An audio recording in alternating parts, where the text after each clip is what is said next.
Assalamualaikum warahmatullahi wabarakatuh. Perkenalkan, kami dari kelompok 1 ingin mempresentasikan hasil diskusi kami yang berjudul 4 alternatif pengendalian manajemen. Di sini perkenalkan, nama saya Delpania NPM 19050006 dan rekan saya. Perkenalkan, nama saya Anggini NPM 19050037. Perkenalkan, nama saya Reni Astuti NPM 19050021. Kami dari Prodi Akuntansi semester 6 Fakultas Ekonomi Universitas Dh. Hasan Bengkulu. Baiklah, di sini kita lanjut materi 4 alternatif pengendalian manajemen. Yang pertama, result control. Result control merupakan sistem kontrol preventif yang efektif karena langsung mengarah pada masalah di mana pengendalian dibutuhkan dan dapat digunakan untuk mengontrol perilaku karyawan dalam berbagai level organisasi.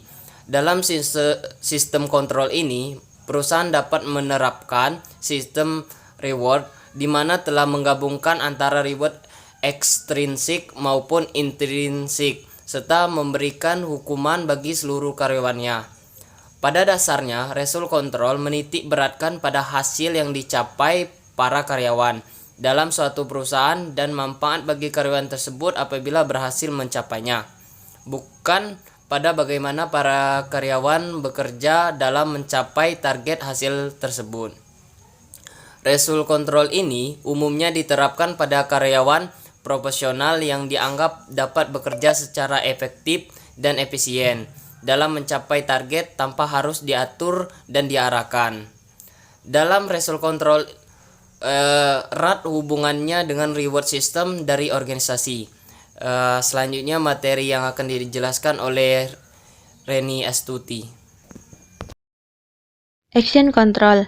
Action control yakni menyangkut jaminan bahwa para pegawai melaksanakan atau tidak melaksanakan tindakan tertentu untuk memanfaatkan atau membahayakan organisasi. Walaupun umum digunakan di berbagai organisasi, namun action control tidak efektif di setiap keadaan. Action control dapat diterapkan dan berjalan efektif hanya apabila para manajer memahami tindakan-tindakan yang diinginkan atau tidak diinginkan, serta memiliki kemampuan untuk menjamin bahwa berbagai tindakan yang diinginkan tersebut terjadi atau tindakan yang tidak diinginkan itu tidak terjadi. Bentuk dasar dari action control meliputi 1. Behavioral control yang merupakan bentuk negatif dari action control. Behavioral control dimaksud agar suatu menjadi tidak mungkin atau lebih sulit bagi pegawai untuk melakukan sesuatu yang tidak boleh dilakukan. Behavioral control dapat diterapkan secara fisik atau administratif. 2. Prestation review adalah penelitian rencana tindakan dari para pegawai yang dikendalai. Peneliti akan menyetujui atau tidak menyetujui rencana tindakan yang diajukan, kemudian meminta untuk disesuaikan atau meminta rencana yang lebih cermat lagi sebelum persetujuan akhir diberikan. 3. Action accountability menyangkut pembebanan kepada para pegawai suatu tanggung jawab atas tindakan-tindakan yang mereka ambil. Redundansi yang meliputi petunjuk lebih banyak pegawai atau paling tidak menyiapkan tambahan pegawai atau mesin untuk melaksanakan tugas yang sangat perlu. Hal ini masih dapat dianggap sebagai pengendalian atau kontrol sebab bentuk pengendalian ini dapat meningkatkan kemungkinan bahwa tugas diselesaikan secara memuaskan. Redundansi umumnya diterapkan pada komputer, facility, security, foundation, dan critical operasional lainnya. Selanjutnya yang akan dijelaskan oleh Saudari Anggini. Baik, selanjutnya ada personal control.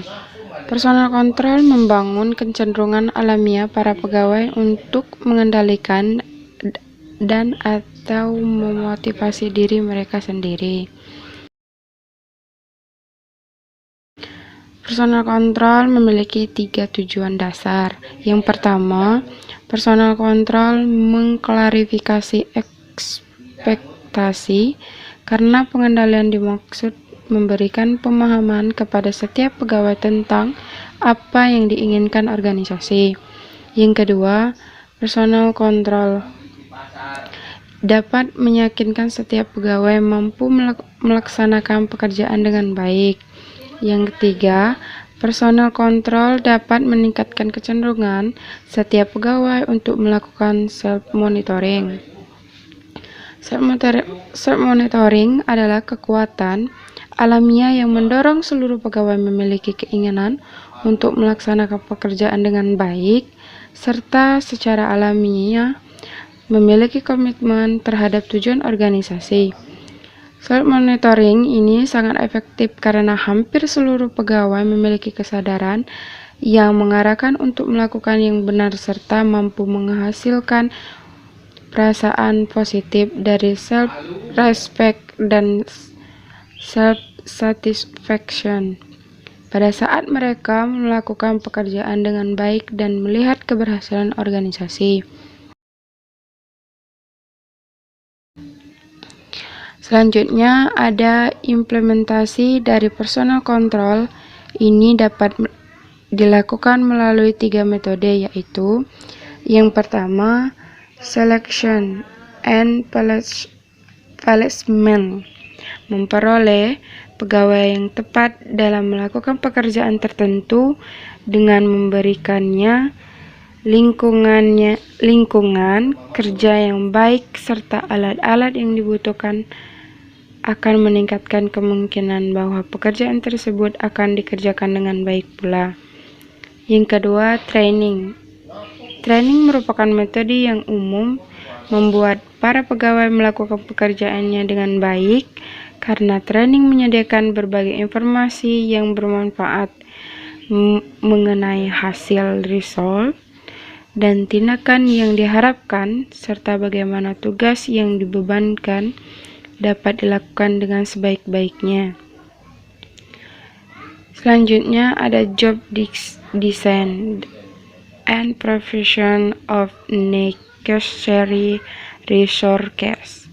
Cara lain agar para pegawai bertindak sebagai layak adalah adanya jaminan bahwa pekerjaan dirancang sedemikian rupa sehingga para pegawai yang memiliki kualitas tinggi serta termotivasi kemungkinan besar dapat meraih sukses. Selanjutnya ada cultural control. Cultural control dirancang untuk mendorong pemantauan timbal balik, yaitu bentuk tekanan kelompok yang sangat kuat terhadap individu yang menyimpang dari norma dan nilai kelompok. Cultural control sangat efektif ketika para anggota kelompok memiliki hubungan emosional satu sama lain. Para manajer dapat berupaya untuk menciptakan dan mengarahkan budaya organisasi melalui berbagai cara seperti code of conduct, group based rewards, intra-organizational transfer, physical and social argument, dan tone at the top. Sekian dan terima kasih. Itu saja materi dari kami. Kami tutup. Wabillahi taufiq wal hidayah. Wassalamualaikum warahmatullahi wabarakatuh.